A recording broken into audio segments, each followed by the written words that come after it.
Watching Izzy, dissolve into tears from laughing is just such a joyful celebration of the choices that everybody at the table is making. It was very, very special to be able to share this with her.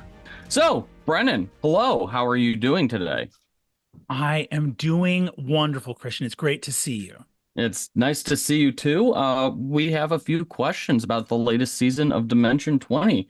So first question, obviously action movies was the theme of this like mini season, and it's not exactly hidden information that your partner Izzy is a big fan of action movies. I was hoping you could kind of elaborate on like planning for the season and what's it like when you have a partner, someone that like on a fundamental level sitting at your table and trying to like incorporate that knowledge into a campaign. Well, it's the best, right? Like all great artistic collaboration is based on compatibility and knowing the other person and understanding their sensibilities. So, I've been performing with Iz for many years now. We have bigger our show. We just had our special on Dropout that came out, been touring the world. Look, I'll perform with Izzy Rowland as much as anyone lets me. It is life's great honor and joy that someone as funny and talented as her agrees to do stuff with me. It's wonderful. The creative process for this season was deeply, deeply exciting. So, we knew that we wanted to do an action comedy season for a long, long time. And aside from Izzy's own love for action comedy, we were looking for dropout cast to come in and play and do a side quest that we felt spoke to that genre, had authority and knowledge of that genre, and also we're ready to do something where there's this double level Jumanji isekai of like surreality. So we're like, who can go whole hog into chaos land? And so, Izzy's at the top of the list for people that A, have an authority within action as a genre, and then B, are going to, grab the baseball bat at the very bottom and just swing for the goddamn fences every time. And that's the case for Reka Shankar. That's the case for Ali Beardsley. That's the case for Ibi Wadiwe, Jacob Wysocki, Alex Songsha. Like, the entire table is just I think I said everyone, right? There's I think the entire table is just like so adept at this kind of storytelling. Um, not only the wild comedic swings, but these huge story swings, right? Like Iffy and Reika, Iffy is establishing the kind of conversation between the action persona and the character. Reika with Usha being taken over by G13. You have Beardsley coming in as this incredible, like, plot pursuing character, and Jacob with Rashab and Dang, but really taking the character to this emotional place, the Wolfman Ann scene.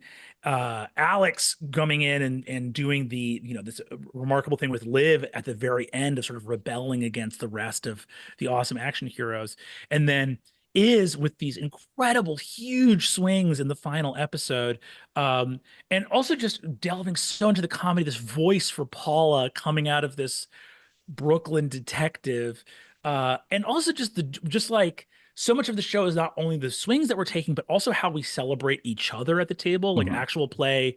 You are simultaneously performers and audience. You're like the first line of audience for the work that's being created. Watching Izzy, dissolve into tears from laughing is just such a joyful celebration of the choices that everybody at the table is making. It was very, very special to be able to share this with her. The This season you used a modified kids on bike system, and this is the second time that I think that Dimension 20 has used a version of this. Each time it's been a little bit different. I was wondering, why did you choose that system for this story? Never Stop Blowing Up, we arrived at pretty organically from a starting place of, okay, we want to do something in the action genre. And we love Kids on Bikes, Kids on Brooms. Those games are some of our favorite games to play on Dimension 20, Misfits and Magic, Oh yeah. Mentopolis. We've Mhm. played them multiple times, and they've always been such a joy. And we started to devise Never Stop Blowing Up, heavily inspired by Kids on Bikes and um, also the sort of the dice game, the Intrepid Heroes play at the table where you're trying to roll up to the highest value. And we basically said, look, what we need to do is create a system where number one, um, there is not fixed specialization like you have in D&D or like you have in Kids on Bikes and Kids on Brooms, because in action, characters can say they're the hacker, but like in all those movies like Fast and the Furious, the guy who's a hacker is also like punching people out Yeah. cold and driving a car 180 miles an hour. Like everyone's great at everything. So we wanted a system in which characters could start piloting these action personas kind of clumsily, but quickly unlock these abilities and become incredible at everything. And it was really delightful to sort of watch that happen. Final question that I have, and then I'm going to turn it over to Peter really quick. A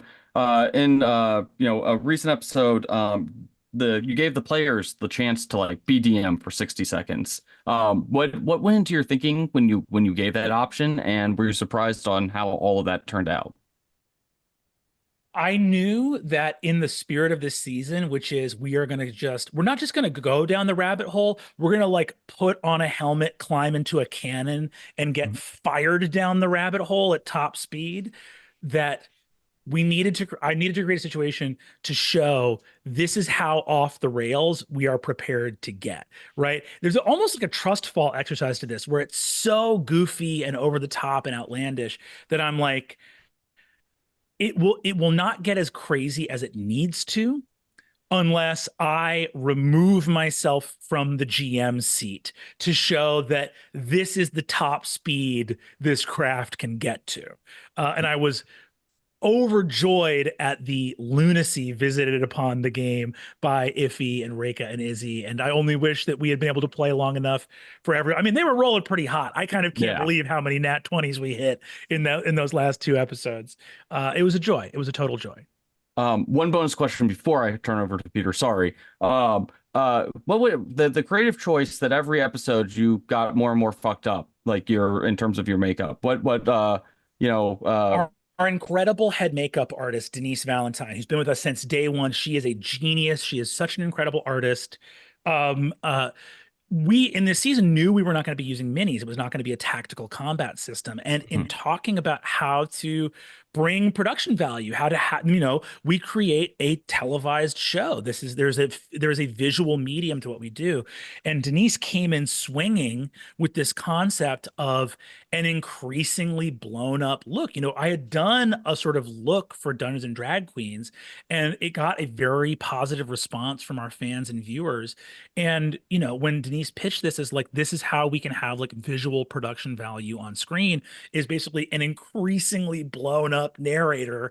I was like, that's awesome. We have to do that. And it was such a wonderful way to deploy that on camera. I loved it. Yeah, no, it looks fantastic. All right, Pete, you're up. All right, we're awesome. We're down to our final 2 minutes, so we're gonna do a really quick lightning round.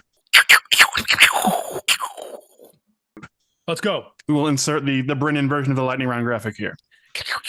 And we're going back to the classic. It's one more round of magical sword or mid-sized sedan. Here we go. Ready. All right. First one, Clarent. Sword. It is. It's King Arthur's sword that Mordred kills him with. Yep. Second one, Homie Super Long. I'm gonna say that's a sword. That is Nissan's weird attempt to replicate the VW bus. Wow. Homie Super Long. Homie Super Long. And the final one, Life Dunk. I'm gonna say that's a sword. That's Honda's weird attempt to replicate the Nissan Cube. But yes, that has been a very quick lightning round. Thank you again. This is like doing the SAT and only filling out B all the way down. Yeah. I said sword for every Sword.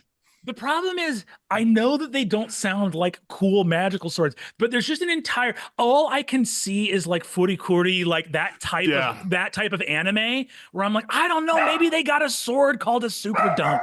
There's no way for me to know. I love it. Awesome game. Thank you so much, guys. I appreciate it. Thank you. Thank you so much. Next time. Woo woo.